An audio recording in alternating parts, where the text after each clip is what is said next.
लेकिन सब लोग मिलकर के संविधान बचाने की बात कर रहे हैं। लेकिन सच यह है कि यदि हिंदू खत्म हो गया, यह संविधान उस दिन फट जाएगा जिस दिन हिंदू घट जाएगा। संविधान की बात भारत में तब तक होती है जब तक हिंदू है, और जहां जहां हिंदू घटा है वहां वहां संविधान फटा है। आप देख सकते हैं बांग्लादेश में आज संविधान का नाम लेने वाला कोई नहीं है, सीरिया में आज संविधान का नाम लेने वाला कोई नहीं है, पाकिस्तान में आज संविधान की बात कोई नहीं करता।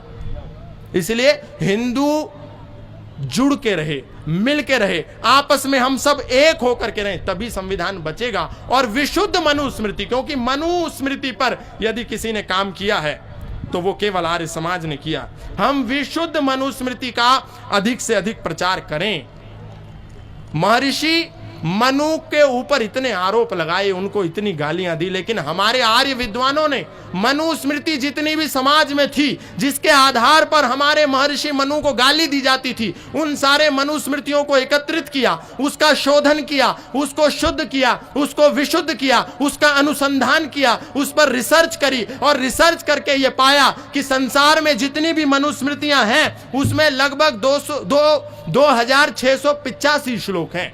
और जब ये शोध किया, सारा रिसर्च कर लिया आर्य विद्वानों ने, वैदिक धर्म के, सनातन धर्म के जानकारों ने, विशेष रूप से आर्य समाज के अनुयायियों ने और ऋषि दयानंद के सच्चे भक्तों ने, तो ये पाया कि लगभग 2685 श्लोकों में से 1471 श्लोक तो मिलावटी थे और 1214 श्लोक ही केवल शुद्ध है। और जिस अंबेडकर जी ने मनुस्मृति का सबसे अधिक विरोध किया वो इन्हीं 1471 श्लोकों के आधार पर किया।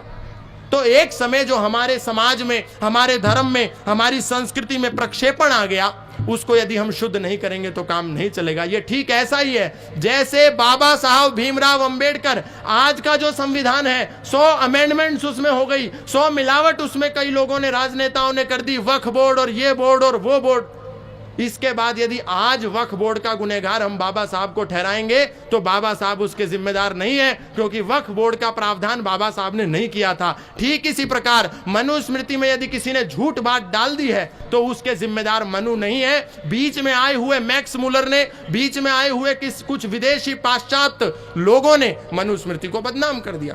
इसलिए मैं अंत में केवल यही कहूंगा कि आप सब स्वामी श्रद्धानंद का जो संकल्प, अभी हमारे आदरणीय पूर्व के जितने भी वक्ता हैं उन्होंने बार बार इस बात पर चिंतन किया, बल दिया कि गुरुकुल को बचाना, गले से लगाना और अपने साथ अपने से बिछड़ गए, ईसाई हो गए, मुसलमान हो गए लोगों को ला करके शुद्ध कराना, ये 3 काम हमको करने पड़ेंगे। नहीं गुरुकुल होगा तो कुछ भी नहीं हो सकता। हम कितने भी हिंदू राष्ट्र की बात करते रहे, हिंदू राष्ट्र नहीं बनेगा केवल भाषण वादे नारों से। हिंदू राष्ट्र नहीं बन सकता पीरों की कब्र मजारों से।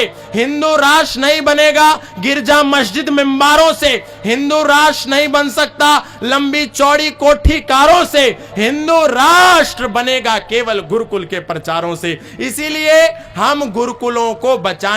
परसों ही मैं हैदराबाद में था, पूज्य श्रद्धेय स्वामी जी ने एक गुरुकुल जो बिल्कुल खत्म हो गया था, जो बिल्कुल क्षीण हो गया था, बिल्कुल मिट्टी में मिलने के लिए तैयार था, उसको पूज्य स्वामी जी ने, मैं उस गुरुकुल में बाय डिफॉल्ट कह लीजिए, मैं कहीं और जाने वाला था पर उसमें गया तो महर्षि दयानंद वेद विद्यालय के नाम से पुनः उस गुरुकुल को प्रारंभ कर दिया और उसमें इतने अच्छे बच्चे, इतने अनुशासित बच्चे आ गए कि अब वो पुनः प्रारंभ हो गया। तो हमारी जितनी भी ऐसी परंपराएं हैं जो हमारे आर्य समाज बंद हो रहे हैं, जो हमारे गुरुकुल खत्म हो रहे हैं, मिल करके हम उनको संरक्षित करें, पुनर्स्थापित करें, पुनर्गठित करें, ताकि हम आर्यों की परंपरा ऐसे ही हमेशा चलती रहे, ऐसे ही आगे बढ़ती रहे। इन्हीं शब्दों के साथ बहुत बहुत धन्यवाद। भारत माता की, महर्षि दयानंद की, स्वामी श्रद्धानंद की।